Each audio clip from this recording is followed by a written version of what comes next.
Hello everyone, welcome back to my channel Zeal English. I welcome all the teaching and learning community to my channel Zeal English. In this video, we are going to discuss another useful topic related to the 10th class children, and that topic is biographical sketch. It comes under section C for 10 marks. ఈ biographical sketch అనే concept ని మీ ముందుకు నేను 2 parts గా తీసుకురావడం జరుగుతుంది. కాబట్టి careful గా ఈ 2 parts ని జాగ్రత్తగా చూసి ఈ నేర్చుకున్న విధానాన్ని యాజ్ ఇట్ ఈస్గా ఎగ్జామినేషన్లో ఇంప్లిమెంట్ చేయగలిగితే అందరికీ 7+ మార్క్స్ కంపల్సరీ. మనము నేర్చుకున్న విషయాన్ని ప్రీవియస్ ఎగ్జామినేషన్లోని ఒక క్వశ్చన్ని తీసుకొని ఈ నేర్చుకున్న విధానము అక్కడ యూస్ఫుల్ అవుతుందా లేదా ఒక్కసారి క్రాస్ చేసుకోబోతున్నాం.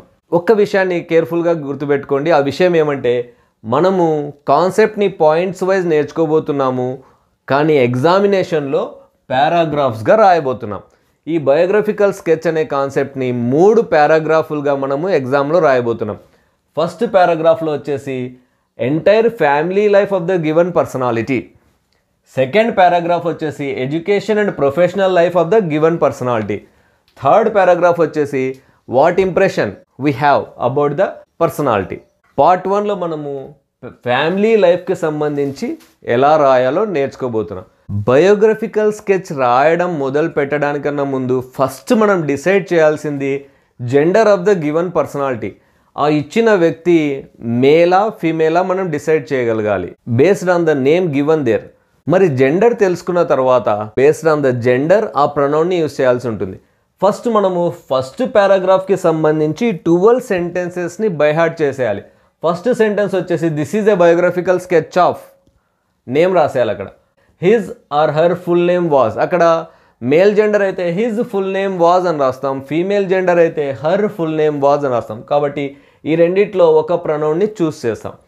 థర్డ్ పాయింట్ వచ్చేసి ఇక్కడ చూడండి, 2 ప్రొనౌన్స్ రాశాను, his or her other name was. వేరే పేర్లు ఉంటాయి, కొంతమంది సెలబ్రిటీస్ కానీ కొంతమంది ఫేమస్ పర్సనాలిటీస్కి ఇతర నేమ్స్ కూడా ఉంటాయి. మరి ఆ నేమ్స్ని మనము రాసేటప్పుడు ఒకటే నేమ్ ఉందనుకోండి, హిజ్ అదర్ నేమ్ వాజ్ అని రాస్తాం. ఒకవేళ 2-3 పేర్లు ఉన్నాయనుకోండి, హిజ్ అదర్ నేమ్స్ వర్ అని రాస్తాం. ఫోర్త్ సెంటెన్స్ వచ్చేసి he or she was Born on. ఇక్కడ ఆన్ అనే ప్రిపోజిషన్ వచ్చింది అంటే ఆన్ తర్వాత మనం రాయాల్సింది ఏమంటే డేట్ రాస్తాం. ఇక్కడ ఫిఫ్త్ పాయింట్ వచ్చేసి he was Born in. In అన్నప్పుడు ఇక్కడ మనము ప్లేస్ రాయాల్సి ఉంటుంది. His or her father was. మరి ఆ పర్సనాలిటీ యొక్క ఫాదర్ నేమ్ ఇక్కడ మనం రాయాలి. తర్వాత ఆ ఫాదర్కి సంబంధించిన ఏదైనా ప్రొఫెషన్ అక్కడ ఉంటే ఆ ఫాదర్ చేసే పనిని, సో ఇక్కడ ఫాదర్ కాబట్టి ఇక్కడ మనం హీ తీసుకుంటాం. హీ వాజ్ ఏ, ఫాదర్ యొక్క ప్రొఫెషన్ రాస్తాం. His or her mother was అని చెప్పి మదర్ యొక్క నేమ్ రాస్తాం. ఇక్కడ మదర్ నేమ్ రాస్తాం. తర్వాత ఇక్కడ మదర్ కాబట్టి మదర్కి సంబంధించిన ప్రొనౌన్ తీసుకుంటాం. మదర్ యొక్క ప్రొఫెషన్ ఏమైనా ఇచ్చింటే షీ వాజ్ ఏ అని చెప్పి మదర్ యొక్క ప్రొఫెషన్ రాస్తాం. తర్వాత ఇక్కడ చూడండి, స్పౌస్ అంటే మీకు తెలుసు, స్పౌస్ ఇన్ ద సెన్స్ భార్య లేదా భర్త అని అర్థం. భార్య పేరైనా భర్త పేరైనా మనము స్పౌస్ అనే వాడతాం. కాబట్టి ఇచ్చిన పర్సనాలిటీ మేల్ కాబట్టి హిజ్ స్పౌస్ అంటే హిజ్ స్పౌస్ వాజ్. ఇక్కడ name of wife or husband. ఇక్కడ బాగా కేర్ఫుల్గా చూడండి, స్పౌస్ అంటే భార్య పేరు ఇక్కడ రాసాము అంటే ఇక్కడ ప్రొనౌన్ ఇమీడియట్గా షీ అని వస్తుంది. ఇక్కడ భర్త పేరు రాసాము అంటే ఇక్కడ ప్రొనౌన్ వచ్చేసి హీ అని రాస్తాం. కేర్ఫుల్గా చూస్ చేయాల్సిన పాయింట్స్ ఇవి. ఆ హస్బెండ్ లేదా వైఫ్ యొక్క ప్రొఫెషన్ ఇక్కడ రాస్తాం. తర్వాత లాస్ట్ పాయింట్, ఆ పర్సనాలిటీ యొక్క చిల్డ్రన్ ఎంతమంది ఉన్నారు, హీ ఆర్ షీ హ్యాడ్. ఒకవేళ 2 పిల్లల పేర్లు ఉన్నాయనుకోండి, 2 చిల్డ్రన్ అని రాసేసి, 2 సన్స్ అయినా అనుకోండి 2 సన్స్ రాసేస్తాం. ఇది రాదు. ఒక సన్ ఒక డాటర్ అనుకోండి, ఇక్కడ 1 సన్ 1 డాటర్ పెట్టేసి దేర్ నేమ్స్ ఆర్ అని చెప్పి వాళ్ళ పేర్లు కూడా రాసేస్తాం. ఫ్యామిలీ లైఫ్కు సంబంధించి ఈ 12 పాయింట్స్ని మీరు బైహార్ట్ చేసేసి ఒక పారాగ్రాఫ్ స్ట్రక్చర్లో మీరు రాయాల్సి ఉంటుంది. ఫస్ట్ పారాగ్రాఫ్లో ఈ 12 పాయింట్స్లో మనకు 12 పాయింట్స్ రాకపోవచ్చు, 1 or 2 పాయింట్స్ మిస్ అవ్వచ్చు. ఫర్ ఎగ్జాంపుల్ ఇక్కడ స్పౌస్ నేమ్ ఇక్కడ ఇవ్వలేదనుకోండి, ఈ 2 పాయింట్స్ మిస్ అయిపోతాయి. ఒకవేళ పేరెంట్స్ నేమ్స్ ఇవ్వలేదనుకోండి, ఈ 4 పాయింట్స్ మిస్ అయిపోతాయి. ఒకవేళ చిల్డ్రన్కి సంబంధించిన ఇన్ఫర్మేషన్ లేదనుకోండి, ఈ లాస్ట్ పాయింట్ మిస్ అయిపోతుంది. కాబట్టి మనం ఎలా నేర్చుకుంటున్నామంటే, ఏ విషయం ఇచ్చినా ఫ్యామిలీకి సంబంధించి మనం ఒక స్ట్రక్చర్లో నేర్చుకోవడం జరిగింది.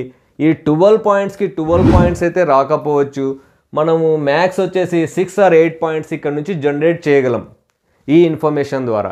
కాబట్టి ఫస్ట్ పారాగ్రాఫ్లో మనము 6 లేదా 8 పాయింట్స్ని మనము ఈజీగా రాయగలం. కాబట్టి మీరు ఈ 12 పాయింట్స్ని ఇదే సీక్వెన్స్లో నేర్చుకొని ఉండాలి.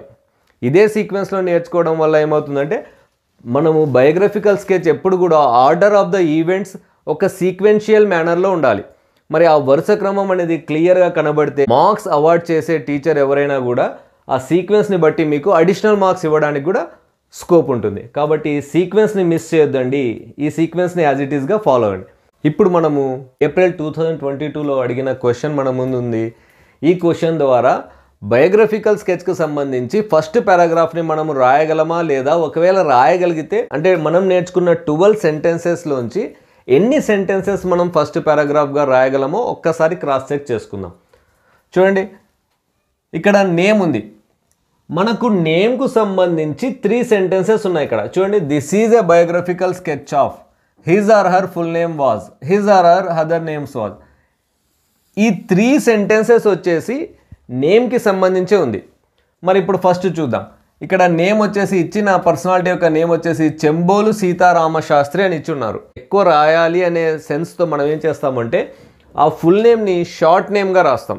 చెంబోలు సీతారామ శాస్త్రి అని ఉంది. ఇక్కడ ఫస్ట్ పాయింట్లో మనం ఏం రాస్తామంటే this is a biographical sketch of C Sitarama Sastri అని రాస్తాం. సెకండ్ సెంటెన్స్ నుంచి మనము ఒక ప్రొనౌన్ని సెలెక్ట్ చేసుకోవాలి. ఇచ్చిన పర్సనాలిటీ మేలా ఫీమేలా? సీతారామ శాస్త్రి అంటే మేల్ కాబట్టి మేల్కి సంబంధించిన ప్రొనౌన్ మన నేర్చుకున్న పాయింట్స్ అన్నిటిలోంచి తీసుకోవాలి. సో ఇప్పుడు హిజ్ తీసుకోవాలన్నా హర్ తీసుకోవాలంటే హిజ్ తీసుకుంటా. హిజ్ ఫుల్ నేమ్ వాజ్ అని చెప్పి ఇప్పుడు యాజ్ ఇట్ ఈస్గా మొత్తం నేమ్ రాస్తాం, చెంబోలు సీతారామ శాస్త్రి. ఇప్పుడు ప్రొనౌన్ మనము హిజే తీసుకుంటాం. His other name was. మరి ఇతర పేర్లు ఏమన్నా ఉన్నాయా? చూడండి, ఇచ్చిన బయోగ్రఫికల్ స్కేజ్లో ఇక్కడ చూడండి స్టేజ్ నేమ్ అని ఉంది. సో ఆ వ్యక్తికి ఉన్న స్టేజ్ నేమ్ వచ్చేసి సిరివెన్నెల సీతారామ శాస్త్రి. ఈ మ్యాటర్ని యాజ్ ఇట్ ఈస్గా ఇక్కడ యూస్ చేయొచ్చు. చూడండి, Sirivennela Sitarama Sastri after writing the lyrics for the film Sirivennela in 1986 అని ఇచ్చారు. కాబట్టి మనము ఇక్కడ ఈ సెంటెన్స్ని మనం ఇక్కడ ఫ్రేమ్ చేద్దాం. హిజ్ అదర్ ఎన్ని నేమ్స్ ఉన్నాయి ఇక్కడ? ఒకటే నేమ్ కాబట్టి సిరివెన్నెల సీతారామ శాస్త్రి. కాబట్టి నేమ్ తీసుకోవాలన్నా నేమ్స్ తీసుకోవాలన్నా నేమే తీసుకోవాలి. హిజ్ అదర్ నేమ్, మరి నేమ్ సింగులర్ కాబట్టి వాజ్, ఇది వద్దు. చూడండి, హిజ్ అదర్ నేమ్ వాజ్ అని చెప్పి ఇక్కడ ఉండే మ్యాటర్ మొత్తం అలాగే రాసేస్తాం. His other name was Sirivennela Sitarama Sastri after writing the lyrics for the film Sirivennela in 1986. So 3 on 3 points మనం రాయగలిగినాం. తర్వాత నెక్స్ట్ పాయింట్ చూద్దాం. ఇక్కడ బార్న్ డేట్ అడుగుతున్నారు. బార్న్ అనే డేట్ ఉంది ఇక్కడ. కాబట్టి ఇక్కడ ఏం రాస్తాము? He was. మరి హీ తీసుకోవాలన్నా షీ తీసుకోవాలంటే ఆల్రెడీ జెండర్ మనకు తెలిసిపోయింది కాబట్టి మేల్ జెండర్ కాబట్టి మ్యాస్కులైన్ జెండర్ కాబట్టి he was born on date ఇక్కడ ఇచ్చున్నారు మనకు. దీని ప్లేస్లో 20 May 1955 అని రాసేస్తాం. 4 పాయింట్స్ మనం రాయగలిగినాం. నెక్స్ట్ 5th పాయింట్ చూద్దాం. బార్న్ ప్లేస్ ఏమన్నా ఇచ్చారు ఇక్కడ? ఇక్కడ ఉంది, ప్లేస్ ఆఫ్ బర్త్ అని ఉంది. Anakapalli, Visakhapatnam district, AP. కాబట్టి ఈ సెంటెన్స్ కూడా మనం రాయగలం. So he was born in, ఇక్కడ అనకాపల్లి, విశాఖపట్నం డిస్ట్రిక్ట్, ఏపీ అని చెప్పి రాసేస్తాం మనం. సో 5 సెంటెన్సెస్ మనం రాయగలిగినాం. మనం నేర్చుకున్న 12 సెంటెన్సెస్లోంచి 5 సెంటెన్సెస్ మనం ఫ్రేమ్ చేయగలిగినాం. తర్వాత ఇక్కడ ఫాదర్ మదర్ అని ఉంది. మరి ఫాదర్ మదర్కి సంబంధించి ఏమైనా సెన్స్ ఉందా ఇక్కడ? పేరెంట్స్. చూడండి, ఇక్కడ 2 నేమ్స్ ఉన్నాయి, దాసివియోగి, సుబ్బులక్ష్మి. ఇప్పుడు హిజ్ తీసుకోవాలన్నా హర్ తీసుకోవాలంటే హిజ్. His father was. మరి ఫాదర్ నేమ్ ఏది? ఇది రాసేస్తాం, దసివియోగి. నెక్స్ట్ ఫాదర్ యొక్క ప్రొఫెషన్ రాయాలి. ఇక్కడ ఏమైనా ఉందా? ఫాదర్ యొక్క ప్రొఫెషన్ మనం రాయలేము కాబట్టి ఈ సెంటెన్స్ రాయలేము. వాళ్ళు ఇచ్చిన ఇన్ఫోలో ఫాదర్ యొక్క ప్రొఫెషన్ కనబడలేదు కాబట్టి మనం ఈ సెంటెన్స్ మనం నేర్చుకున్నాం కానీ ఆ సెంటెన్స్ రాయడానికి అక్కడ తగినంత ఇన్ఫర్మేషన్ లేదు కాబట్టి ఈ సెంటెన్స్ మనం ఫ్రేమ్ చేయలేం. Next sentence, his mother was. మరి ఆ వ్యక్తి మ్యాస్కులైన్గా జెండర్ కాబట్టి హిజ్ అనే సెన్స్ తీసుకుంటాం. హిజ్ మదర్ వాజ్ అని చెప్పి మదర్ యొక్క నేమ్ రాస్తాం ఇక్కడ సుబ్బులక్ష్మి. సో ఈ సెంటెన్స్ కూడా రాసాం. నెక్స్ట్ సెంటెన్స్ వచ్చేసి మదర్ యొక్క ప్రొఫెషన్ రాయాలి. మరి మదర్ యొక్క ప్రొఫెషన్ మనకి ఇచ్చిన ఇన్ఫోలో లేదు కాబట్టి ఈ సెంటెన్స్ మనము ఫ్రేమ్ చేయలేం. తర్వాత స్పౌస్కి సంబంధించి ఏమన్నా ఉందా ఇక్కడ? వైఫ్ అని కానీ హస్బెండ్ అని కానీ ఏమన్నా ఇక్కడ మేల్ జెండర్ కాబట్టి వైఫ్ పేరు ఉండాలి. వైఫ్ పేరు ఏం లేదు ఇక్కడ కాబట్టి మనము స్పౌస్కి సంబంధించిన ఈ 2 లైన్స్ కూడా రాయలేం. నెక్స్ట్ చిల్డ్రన్కి సంబంధించిన సెన్స్ ఏమైనా ఉందా? ఎస్, ఇక్కడ ఉంది. చిల్డ్రన్ అని చెప్పి 2 పేర్లు ఇచ్చారు, యోగేశ్వర్ శర్మ, రాజా చెంబోలు అని. మరి ఈ 2 నేమ్స్ చూస్తే 2 మేల్ జెండరే కనబడుతున్నాయి కాబట్టి మనం వీటిని సన్స్గా ట్రీట్ చేయాల్సి ఉంటుంది. సో యోగేశ్వర్ శర్మ, రాజా చెంబోలు, దాన్ని బేస్ చేసుకొని మనం అజ్యూమ్ చేసుకొని సెంటెన్స్ని ఫ్రేమ్ చేస్తున్నాం. సో ఇక్కడ జెండర్ ఏ తీసుకోవాలి? ప్రొనౌన్ హీ తీసుకోవాలన్నా షీ తీసుకోవాలన్నా? He had. ఇక్కడ ఎంతమంది పిల్లల పేర్లు ఇచ్చారు? 2 కాబట్టి ఇక్కడ మనం ఏం చేస్తాం? He had 2 children. మరి సన్స్ ఎంతమంది, డాటర్స్ ఎంతమంది? 2 సన్స్ అనే సెన్స్ ఉంది కాబట్టి మనము 2 సన్స్ అని రాసి దీన్ని ఎక్స్క్లూడ్ చేసేస్తాం. 2 సన్స్, దేర్ నేమ్స్ ఆర్.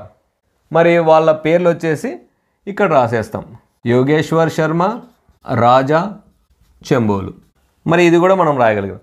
తర్వాత ఒకవేళ డాటర్ 1 సన్ 1 డాటర్ ఉన్నా అనుకోండి, దేర్ నేమ్స్ ఆర్ అని చెప్పి వాళ్ళ పేర్లు పక్క పక్కన రాసేసినా ఎటువంటి ఇబ్బంది ఉండదు. చూడండి, ఇప్పుడు మనము 12 పాయింట్స్ నేర్చుకొని ఈ 12 పాయింట్స్ని ఒక పారాగ్రాఫ్గా రాస్తే మనకు ఎన్ని పాయింట్స్ మనం రాయగలిగినాము? 1 2 3 4 పాయింట్స్ మనకు దొరకలేదు. అంటే ఫస్ట్ పారాగ్రాఫ్ రాయడానికి మనకు 8 సెంటెన్సెస్తో ఒక పారాగ్రాఫ్ రెడీ అయింది. 8 సెంటెన్సెస్ పర్ఫెక్ట్గా రాయగలిగినాం. ఈ 8 సెంటెన్సెస్ని నేను మీకు పారాగ్రాఫ్లో రాసి చూపిస్తాను ఇక్కడే. మరి మనము ఫ్యామిలీ లైఫ్కు సంబంధించి 8 పాయింట్స్ని పారాగ్రాఫ్గా రాస్తే ఈ విధంగా వస్తుంది. మరి నా ఈ ఎఫర్ట్ మీ అందరికీ నచ్చిందనే అనుకుంటున్నాను. నచ్చితే ఏం చేయాలి? లైక్ చేయాలి. ఏం చేయాలి? షేర్ చేయాలి. ఏం చేయాలి? సబ్స్క్రైబ్ చేయాలి zeal English. Thanks for watching. We will meet with another useful video. Till then, take care. Bye.